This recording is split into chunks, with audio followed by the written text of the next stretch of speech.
어려운 경제 상황, 민생 상황을 저희가 얘기할 수밖에 없는데요. 네, 이럴 때 정치가 더 분발해가지고 여야가 맞아요. 만나서 얘기도 하고 정말 효과 있는 대책과 정책을 찾아가야 되는데 네, 네, 그런 거 없이 여야가 정말 평행선을 달리고 있단 말이죠. 네. 특히 이번에 이재명 민주당 대표 구속영장 청구 여기 아, 둘러싸고 이제 체포동의안 네, 국회 오늘 넘어왔어요. 요구서가 넘어왔죠 오늘요. 네. 24일 본회의 보고 다음 주 월요일 투표가 예정돼 있는데 자 음, 우선은 국민의힘에서는 계속해서 이거 조사 받아라. 그러니까 가서 영장 심사를 받아야 된다 이렇게 얘기하고 있는 반면에 민주당에서는 지금 검찰 독재 상황에서 과연 이게 법원이 제대로 판단할 수 있겠는가? 음, 그리고 정치 보복인데 이걸 막지 않는다면 야당이 역할을 못하는 거다 이렇게 얘기를 하고 있습니다. 그래서 경제 기자로서 이번에 영장 청구 대장동 그다음에 성남 FC 의혹 네. 영장이 청구가 됐는데 음. 그거 어떻게 보셨는지 그것도 좀 궁금합니다. 일단 그 여당 네, 국힘에서 주장하는 뭐 불체포 특권 포함해가지고 국회의원의 뭐 특권 내려놓기 옛날부터 그런 얘기 있었잖아요, 사실. 그리고 그랬죠. 이재명 대표도 사실 과거에 그런 얘기도 했었고, 네, 그리고 그게 이제 길게 봐서 국회의원의 어떤 그런 불체포 특권에 대한 어떤 그 여러 가지 시각이 있을 수 있죠. 그런데 지금 이 부분에 그게 과연 온당한지는 좀 음, 따져봐야 될 것 같아요. 네, 실제로 정말로 비리가 있고 정말로 큰 어떤 문제가 있는 정말로 있는 의원들 같은 경우에는 실질적으로 국회에서 다 가결이 되잖아요. 그리고 그렇죠. 실제로 체포되기도 하고. 네, 그런데 지금 현재 이재명 대표를 둘러싼 여러 가지 지금 그 나온 내용들을 보면 네, 이미 많은 분들이 얘기를 하고 있고 이미 언론도 보도가 음, 됐습니다만 상식적이지 않은 부분이 너무 많고, 그리고 너무 검찰의 그런 정치적인 어떤 구속영장 청구라는 부분들이 많이 드러나고 있는 상황에서 과연 네, 이것을 불체포 특권과 연관시켜서 이렇게 음, 할 수 있는가라는 생각이 좀 들고요. 네, 그리고 아까 말씀하신 것처럼 저도 이제 그 봤어요. 이제 영장을 예, 보셨군요. 영장이 174페이지더라고요. 네, 174페이지. 아, 그거 꽤 만만치 않던데 이거 다 프린트할 수도 없고 PDF로 보는데 컴퓨터로 보는데 눈이 아파가지고 저기 사진 그러니까. 하나 뭐 이렇게 제가 그 네, 찍어 그 영장 그 앞에 부분 제가 한번 그 켜왔는데요. 봤는데 한번 보시면 네, 거기 오늘 그 날짜 20, 그 영장 그 기한이 있어요. 구속영장 기한 음, 2월 24일인가 그렇게 돼 있습니다. 네, 써 있고요. 분량 자체만 보면 꽤 많아 보이는데 음, 사실 그 앞에 그 내용을 쭉 보면 뭐 이 대표 포함해서 여러 등장인물 뭐 소개하고 뭐 사건 전반에 대한 설명, 배경 설명 아, 이런 부분 굉장히 많더라고요. 그리고 그래요. 제가 이제 경제 기자니까 어차피 이 핵심이 지금 구속영장에 딱 제목이 써 있어요. 네, 배임이라고. 배임과 아, 이제 제3자 뇌물 부분이 있는데 경제 쪽에서 가장 기업인들에게 많이 거는 것들이 하나가 제목 중 하나가 바로 횡령과 배임입니다. 횡령과 배임. 예. 근데 여기는 횡령이 없죠. 왜냐면 횡령은 말 그대로 돈이 딱 떨어져야 되는데 돈은 없으니까. 그리고 뇌물 막 건다고 그랬었잖아요. 네, 그 뇌물도 돈이 나 그걸 확실히 구분을 검찰이 수사를 못했기 때문에 뇌물도 못 걸고 결국은 네, 이제 배임 걸고 제3자 뇌물을 걸었는데 음, 저는 그걸 보고 어 정말로 이게 정말 검사는 뭘 수사 174페이지 3페이지짜리 영장을 있던만 이렇게 내긴 했는데 음, 글쎄요. 배임은 이미 다른 분도 말씀을 하셨겠습니다만 네, 자기의 임무를 자신의 임무에 반해서 일을 했다는 거잖아요. 그러면 여기서 배임의 핵심은 과연 그 자신의 임무를 반해서 일을 했다는 건데 이게 지금 그 이제 그 특정경제범죄가중처벌법 등에 관한 법률 위반해가지고 배임 이거거든요. 네, 배임으로 딱 적혀 있고 등은 이제 제3자 뇌물죄라고 있는데 그 이제 범죄의 중대성 뭐 피해자의 주요 참고인의 위해 우려 뭐 이렇게 찍어가지고 이렇게 이게 첫 페이지예요. 저게 첫 아, 페이지인데 예, 실제로 내용을 보면 정말로 내용이 부실하다는 생각이 많이 부실하다. 들었어요. 네. 아, 그리고 이제 이건 제가 나중에 이따 이 부분 나중에 또 설명을 드리겠습니다만 네, 그 말씀드린 자신의 임무에 반해서 일을 했다는 건데 그러면 그 여기서 핵심은 그 임무에 반해서 사적 취득을 했느냐 안 했느냐 음, 그런 개인적 이득을 얻었냐 안 얻느냐가 가장 그 핵심인데 그렇죠. 이재명 대표가 어떤 이득을 얻었는지가 영장이 하나도 없어요. 그리고 가만히 조금이라도 읽어보신 분들은 다 알 거고 네. 특히 기업 오너들 이제 보통 막 우리가 재판 받고 그 검찰에 수사해 가지고 다 그 넘길 때 네. 아까 말씀하신 횡령과 배임을 걸거든요, 같이. 그럼 음. 횡령 금액이 딱 떨어져 나와요. 이 오너가 자신의 그 지위를 이용해서 사적으로 몇십억 몇백억을 갖다가 돈을 빼돌려 가지고 이익을 취했다 이런 게 나오거든요. 네. 그리고 그 횡령과 함께 배임이 같이 걸리면서 이제 재판이 넘어가는데 여기서는 우리 저번에 뭐 그 기사 그 나올 때 보면 뭐 뇌물죄 해가지고 뭐 428억이 뭐 천화동 1호가 뭐 이재명 뭐 어떻게 얘기 나오는데 그 내용 하나도 없고. 그러니까요. 그 내용이 빠졌어요. 그러니까요. 그러니까 그런 내용이 없는 상태에서 일단 배임으로 걸었는데 배임도 지금 뭐 법조계나 일부 제가 아는 어떤 변호사님 그런 말씀을 하시더라고요. 네. 그러니까 특히 기업계 이 오늘 그 이재명 그 구속영장의 핵심은 거의 이제 기업 쪽과 많이 연결돼 있습니다. 특히 어. 제3자 뇌물죄는 네이버, 두산, 차병원이 아주 자세히 얘기 나와요. 그렇죠. 그리고 천화동인이라는 여러 가지 이제 그것도 다 기업의 그 지금 개발 사업의 기업 얘기인데 네. 결국은 우리나라 대법원 판례가 배임 같은 경우에는 경영자가 있잖아요. 경영인이 자신의 임무를 반해서 어떤 일을 했을 때 기업에 손해가 나요. 네. 손해가 나더라도 그 개인이 돈을 개인적으로 취득하지 않으면 그 경영자는 처벌하지 않아요. 처벌할 수가 없대요. 그게 네. 판례랍니다. 그게 무죄. 그러니까 그런 사적 이득을 취지 않으면 그런 배임을 했다 하더라도 기업이 어떤 손해를 봤다 하더라도 네. 그 경영자는 무죄라는 게 기본적인 판례랍니다. 그게- 판례가 있는데. 네네. 그게 한 번도 유죄가 한 명도 없대요. 다 무죄라는 거예요. 근데 이거를 검사들은 다 알 거란 말이죠. 지금 이번에 수사했던 검사들은 그렇죠. 심지어 윤석열 대통령도 알 거예요. 음. 왜냐하면 25년, 26년, 뭐 그렇게 검사하고 그렇게 엄청난 투수통과 그 많은 수많은 기업인들 검사 수사했는데 이것이 죄가 된지 안 된지 알 거란 말이죠. 근데 이걸 기소를 하고 네. 구속영장을 청구하고 이러는 것 자체가 야 이거는 정말 그래서 검찰이 정치적 수사, 정치적 영장 청구, 네. 그다음 향후에 또 뭐 이제 불구속 기소가 되든 어쨌든 기소가 됐을 때 계속 또 뭐 한다잖아요.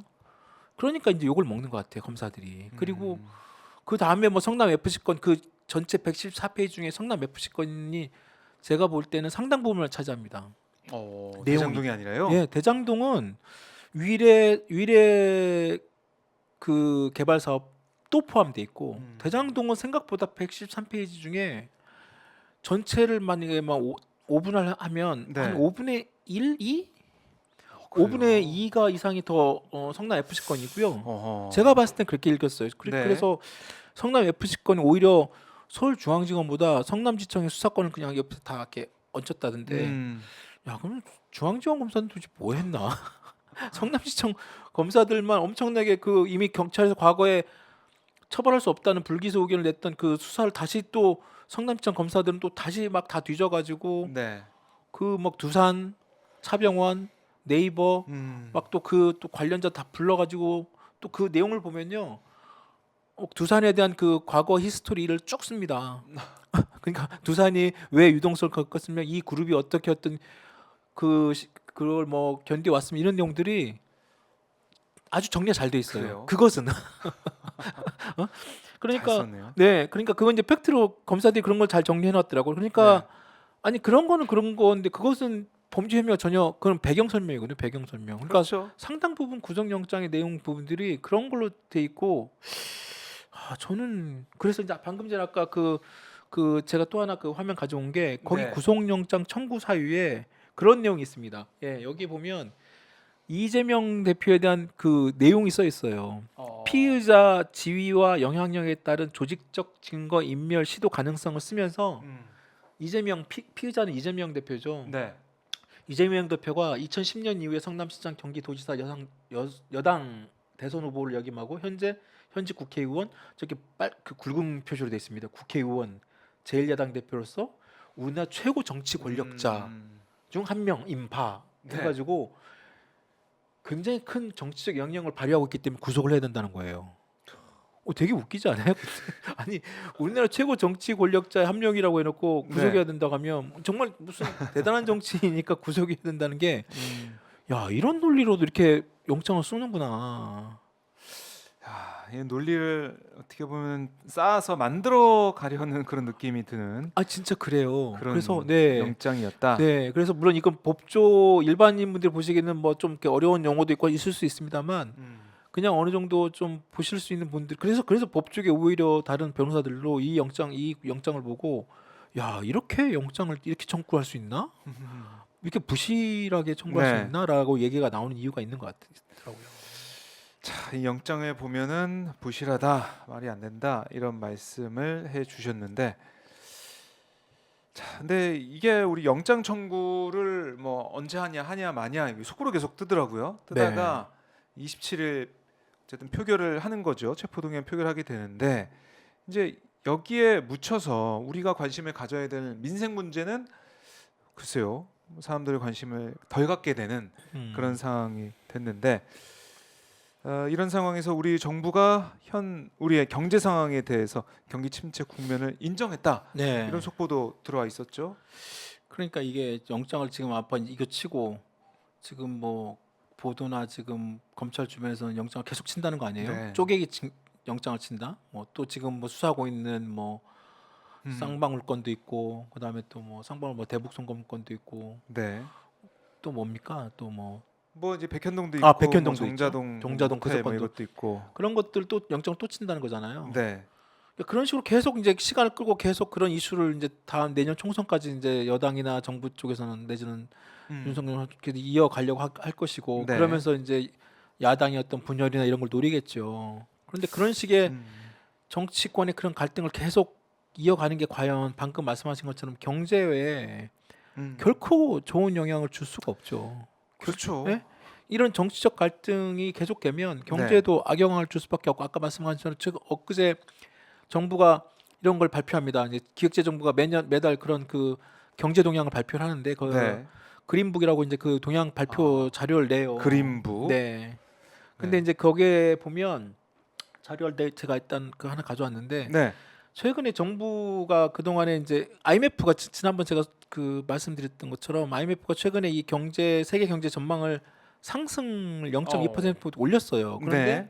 한국만 3개월만 0.3% 포인트를 하향 전망을 했거든요.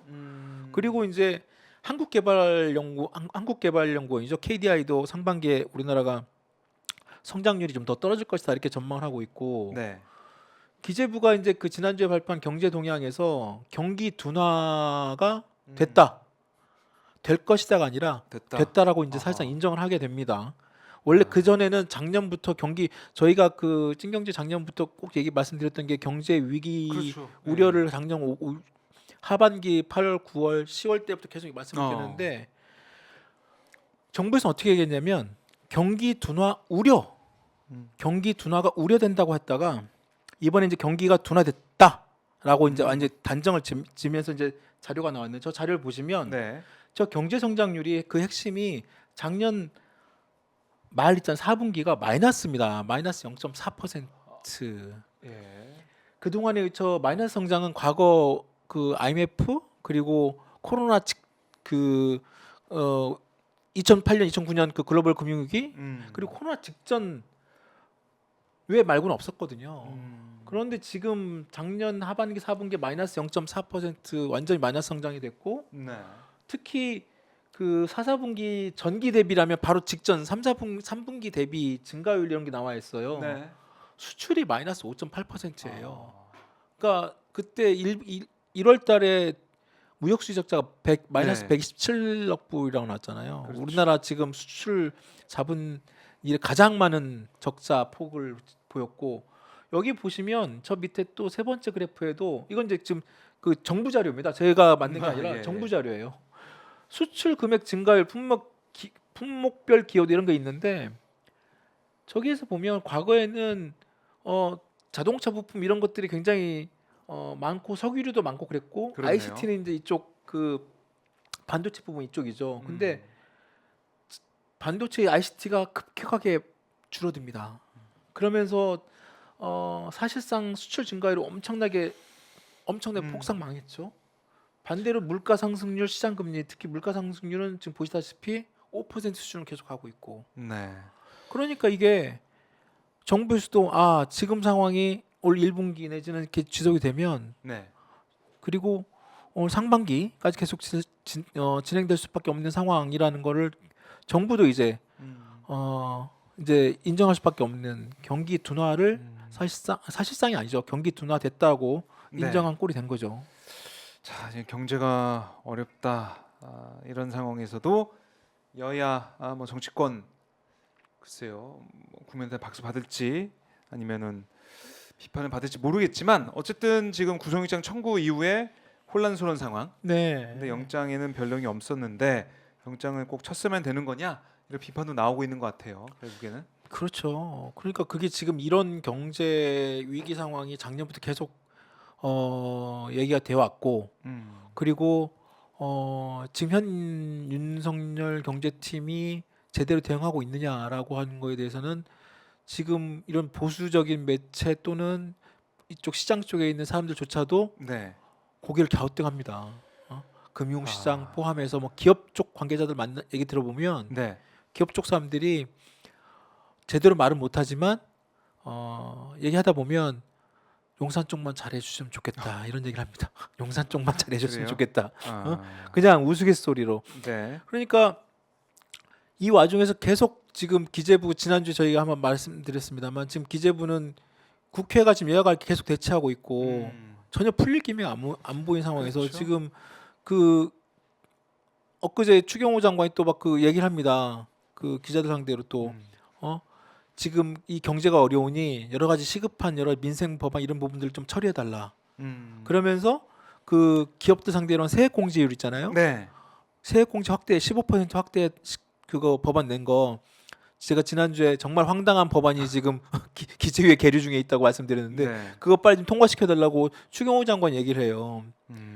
그런데 그 법안 자체가 원래 8%짜리를 갖다가 윤석열 대통령이 갑자기 그 문제 있다고 한마디에 갑자기 15% 올린 거잖아요. 네. 그 혜택은 삼성과 SK 하이닉스밖에 안 받아요. 아. 세금 4조 원을 깎아줘요.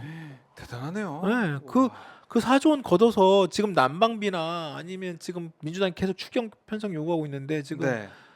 아니 그 부분을 충당해도 그리고 지금 국민들한테 그 부분들을 갖다가 적극적으로 지원해도 충분히 오히려 저는 윤석열 정부가 지금 뭐 지지율이 뭐 지지율 여러 가지 지금 뭐 극복해서 또 뭐 노조 때리고 지금 여러 가지 막 기업들 금융권 뭐 엄청나게 지금 뭐 세게 지금 나오고 뭐 심지어 뭐 대한항공 말리제 가지고 네. 네.